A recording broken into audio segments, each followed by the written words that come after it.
जय श्री कृष्ण। राधे राधे। ओम नमः शिवाय। प्रिय भक्तजनों, आज की वीडियो आप लोग पूरा जरूर देखिएगा, क्योंकि आज मैं आपको पिठोरी अमावस्या के विषय में बहुत ही काम की चीजें बताने जा रही हूँ, जो हमारे परिवार में खुशहाली तो लाएगी ही, पितरों को भी तृप्त करेगी, परिवार की रक्षा करेगी और लक्ष्मी को भी लाएगी। तो आइए जानते हैं इस तिथि के बारे में सब कुछ। आने वाले 2 सितंबर को भाद्रपद मास के दर्श अमावस्या है, जिसे पिठोरी अमावस्या भी कहते हैं, और सोमवार को पड़ने से ये समोवती अमावस्या है। और कोष पाटनी अमावस्या, कोष ग्रहणी अमावस्या भी कहा जाता है। इस दिन अमावस्या सुबह भोर से ही शुरू हो जाएगी और दूसरे दिन सुबह 7:24 पर खत्म होगी। तो विष्णु पुराण में वर्णन है कि अमावस्या को पेड़ से फूल पत्ते नहीं तोड़ने चाहिए, इससे ब्रह्म हत्या का पाप लगता है। 2 तारीख को तो हम पूरे दिन फूल पत्ते नहीं तोड़ेंगे, लेकिन 3 तारीख की सुबह भी 7:24 तक हमें कोई भी फूल पत्ते नहीं तोड़ने। इस बात का जरूर ध्यान रखना है। यदि किसी का नियम हो कि भगवान को तुलसी पत्र अर्पित करना है, तो पौधे के पास गिरे हुए पत्तों से भगवान की पूजा कर लेनी चाहिए, ऐसा शास्त्र कहते हैं। स्कंद पुराण के इस श्लोक के अनुसार जो व्यक्ति अमावस्या को दूसरे का अन्न खाता है, उसे महीने भर का पुण्य उस अन्नदाता को मिल जाता है। तो कोशिश की जाए कि इस दिन आपको किसी का भी दान खाने से बचना है। आप लोग पूछते हैं कि हम ऑफिस जाते हैं, दूसरों के साथ टिफिन शेयर करते हैं, कई रिश्तेदार के घर जाते हैं तो खा लेते हैं, तो क्या करें, हमें क्या करना चाहिए? तो इसके उत्तर में मैं आपसे कहूंगी कि आप जितना हो सके अमावस्या के दिन दूसरा का अन्न खाने से बचिए। आपके पिताजी के घर का, मामा का, नानी का, भाई के घर का, ससुराल का, गुरुजी के आश्रम का आप अन्न खा सकते हैं, इसमें दोष नहीं लगेगा। अमावस्या के दिन आप किसी मंदिर में जाएं तो आप प्रसाद तो ले लीजिए बड़े आदर पूर्वक, लेकिन दक्षिणा भी मंदिर में अर्पित कर दीजिए, क्योंकि प्रसाद में दोष नहीं है। लेकिन अमावस्या है तो हमारी तरफ से कुछ दान भी जरूर हो जाना चाहिए। अमावस्या के दिन आप जितना दान करेंगे वह सब फलित होगा। दान की बात है तो इस दिन आपको पितरों के निमित्त दान जरूर करना चाहिए। पितरों के निमित्त आपको गाय को चारा खिलाना चाहिए, गरीबों में कुछ अनाज वस्त्र बांटने चाहिए। ध्यान रखना चाहिए जो भी पितरों के निमित्त दान करेंगे उसमें काला तिल जरूर मिला लेना चाहिए। कुछ लोग कपड़े और जूते दान करते हैं, तो उसमें तिल आप कैसे मिलाएंगे? तो इसके लिए आपको काले तिल का लड्डू भी साथ में दान करना चाहिए। आपको बता दें कि अमावस्या तिथि पितरों को समर्पित है, तो अमावस्या को आप जो भी पितरों के लिए कार्य करेंगे वह सब उन तक शुष्क रूप में पहुंचता है। हर अमावस्या को आप लोगों को गीता के 7वें अध्याय का पाठ जरूर कर लेना चाहिए। अगर आप पाठ नहीं कर सकते तो सुन लेना चाहिए।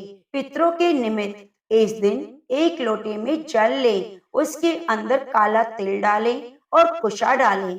क्योंकि ये कुश ग्रहणी अमावस्या है तो कुशा जरूर डालनी चाहिए। अब आप पूछेंगे कि कुशा कहाँ से लाएं?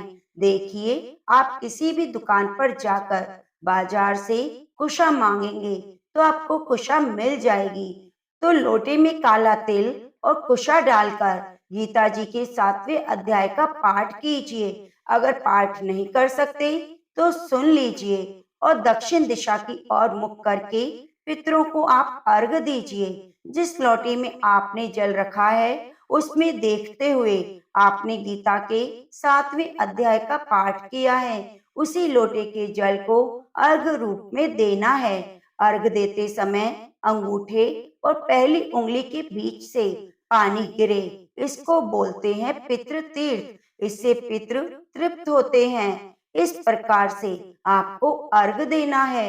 इससे घर में बरकत बढ़ती है, पितृ तृप्त होते हैं, धन धान्य बढ़ता है, घर में उत्तम संतान आती है। यदि पितृ खुश हैं, तो जीवन में उन्नति ही उन्नति होती है। सोमवार के दिन पड़ने वाली अमावस्या को समोवती अमावस्या कहते हैं। शास्त्रों में वर्णित है कि पुष्कर एवं दिव्य अंतरिक्ष और भूमि के जो सब तीर्थ हैं, वे समोवती अमावस्या के दिन जप ध्यान पूजन करने पर वह सभी तीर्थ विशेष धर्म लाभ आपको प्रदान करते हैं। सरल भाषा में कहें तो इस दिन किया गया जप और पूजन तीर्थों के समान फल देने वाला है। समोवती अमावस्या को समोवती अमावस्या में किया गया दान और श्राद्ध अक्षय होता है। अक्षय का अर्थ है जो कभी भी समाप्त ना हो। ऐसा पुण्य जैसे स्वर्गलोक में कोई जाता है तो उसका पुण्य तभी तक रहता है, अन्यथा उसका पुण्य नष्ट हो जाता है। लेकिन समोवती अमावस्या के दिन किया गया जप ध्यान दान अक्षय होता है, जिसका पुण्य कभी भी नष्ट नहीं होता।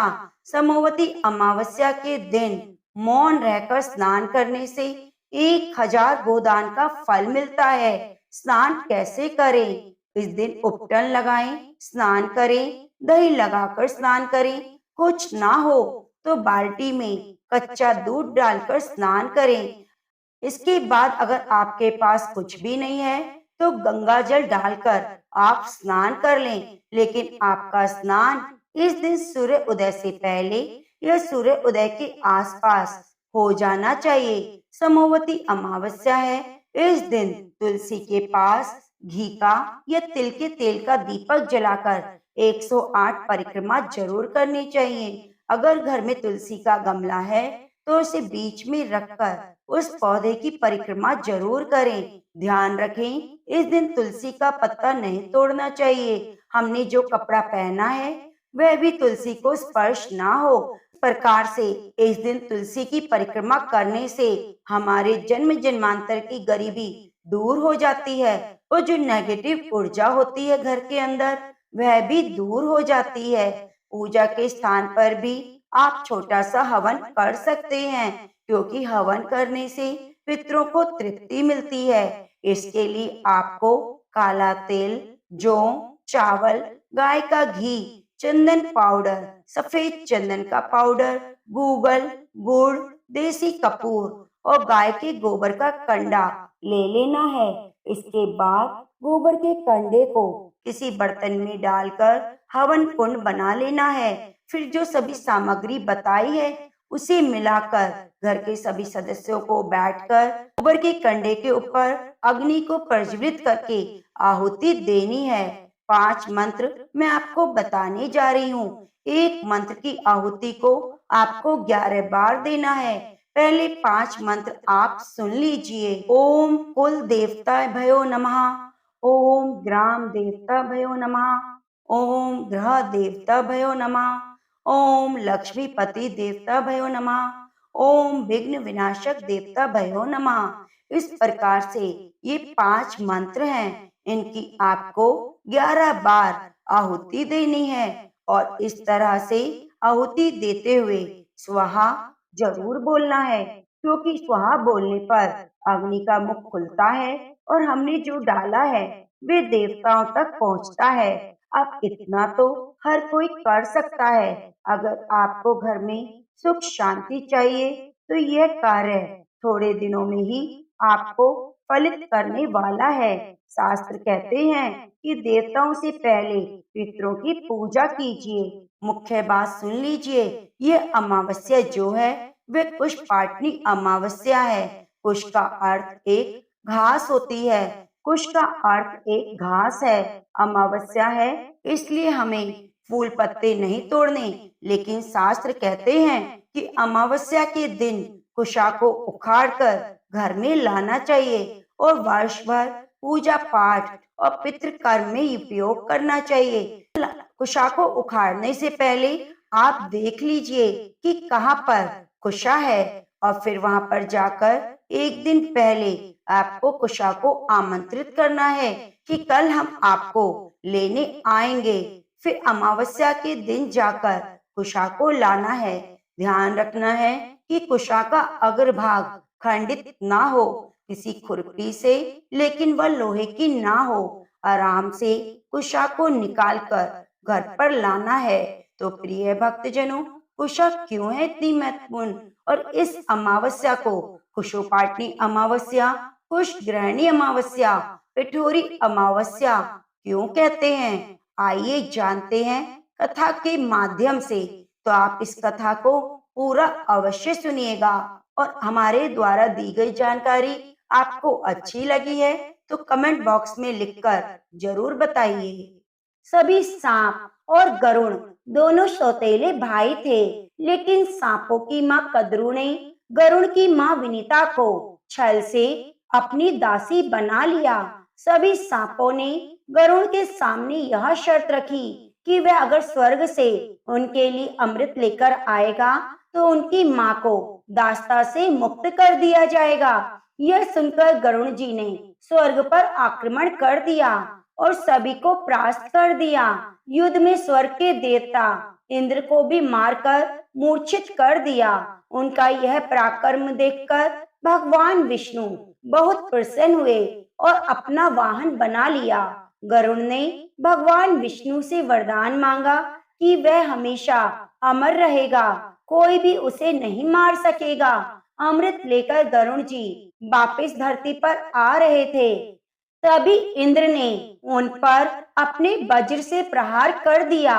गरुड़ को अमरता का वरदान मिला था, इसीलिए उन पर वज्र के प्रहार का कोई असर नहीं हुआ। लेकिन गरुड़ ने इंद्र से कहा कि आपका वज्र दधीची जी की हड्डियों से बना है, इसलिए मैं उनके सम्मान में अपना एक पंख गिरा देता हूँ। यह देखकर इंद्र ने कहा, तुम जो अमृत सांपों के लिए लेके जा रहे हो, उससे वे पूरी सृष्टि का विनाश कर देंगे, इसीलिए अमृत को स्वर्ग में रहने दो। इंद्र की बात सुनकर गरुड़ ने कहा, इस अमृत को देकर वे अपनी माँ को दास्ता से मुक्त कराना चाहते हैं, इसलिए वह इंद्र से कहते हैं, मैं अमृत को जहाँ रख दूंगा आप वहां से उठा लीजिएगा। गरुड़ की यह बात सुनकर इंद्र बहुत प्रसन्न हुए और बोले कि तुम मुझसे कोई वर मांग लो। तब गरुड़ ने कहा, जिन सांपों ने मेरी माँ को दासी बनाया है वे सभी मेरा प्रिय भोजन बने। गरुड़ अमृत लेकर सांपों के पास पहुंचा और सांपों से बोला, मैं अमृत ले आया हूँ, अब तुम मेरी माँ को अपनी दास्ता से मुक्त कर दो। सांपों ने ऐसा ही किया और उनकी माँ को मुक्त कर दिया। गरुड़ अमृत को एक पुष्प के आसन पर रखकर बोलते हैं कि तुम सभी पवित्र होकर इसको पी सकते हो। सभी सांपों ने मिलकर विचार किया और स्नान करने चले गए।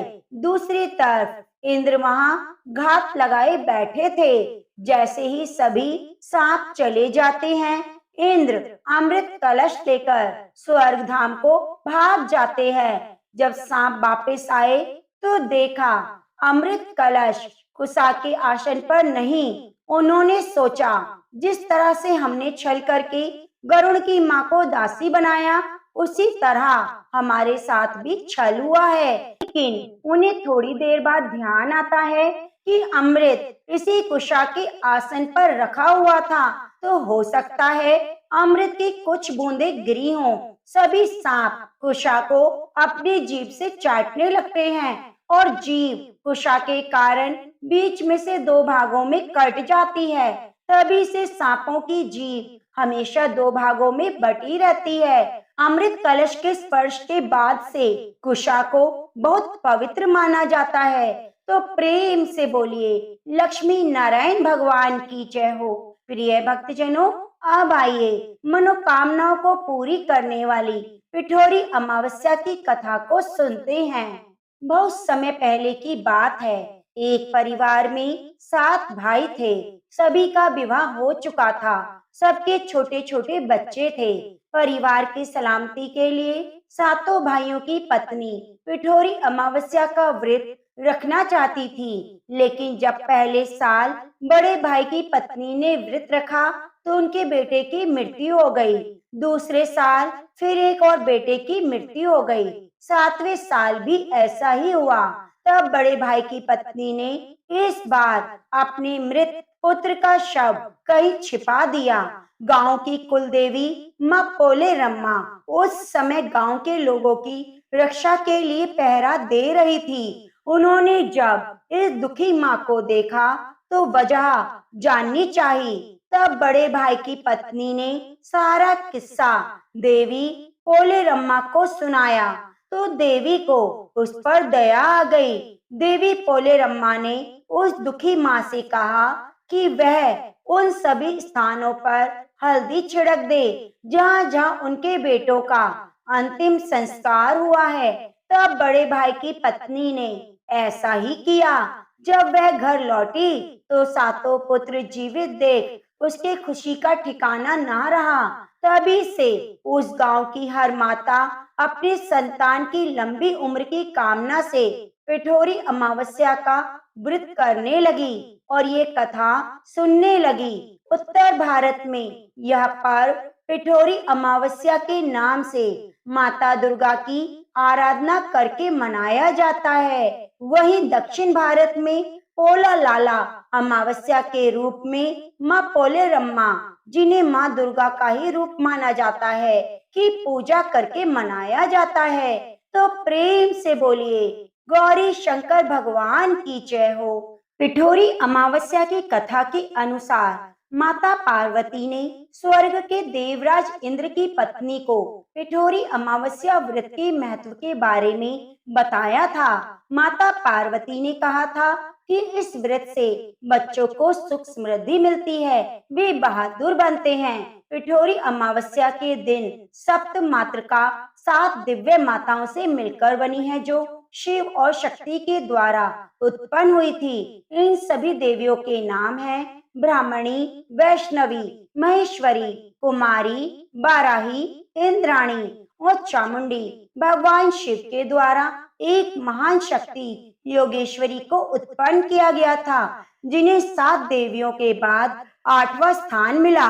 पिठोरी अमावस्या के दिन 64 योगिनियों एवं सप्त मातृका का पूजन किया जाता है और बड़े ही प्रसन्नचित मन से कथा को सुना जाता है, क्योंकि इसका फल भी अनंत है। एक साहूकार के 7 बेटे, 7 बहू और एक बेटी थी। साहूकार के घर एक जोगी भिक्षा मांगने आता। जोगी को साहूकार की बहू भिक्षा तो देती, वह लेता, लेकिन जब बेटी देती तो भिक्षा नहीं लेता। कहता, बेटी सुहागन तो है पर इसके भाग में दुहाग लिखा है। यह बात सुनकर बेटी को चिंता होने लगी। उसका शरीर कमजोर होने लगा। उसकी माँ ने पूछा, बेटी तुम इतने दिनों से इतनी कमजोर क्यों दिखाई देती हो? तब उसने बताया, एक जोगी भिक्षा मांगने आता है, कहता है बेटी तू सुहागन है लेकिन नसीब में दुख लिखा है। यह बात सुनकर उसकी माँ ने कहा, मैं कल सुनूंगी। अगले दिन जब वह जोगी भिक्षा लेने आया तो माँ छुपकर बैठ गई। जब बेटी भिक्षा देने लगी तो योगी ने वही बात फिर से बोली।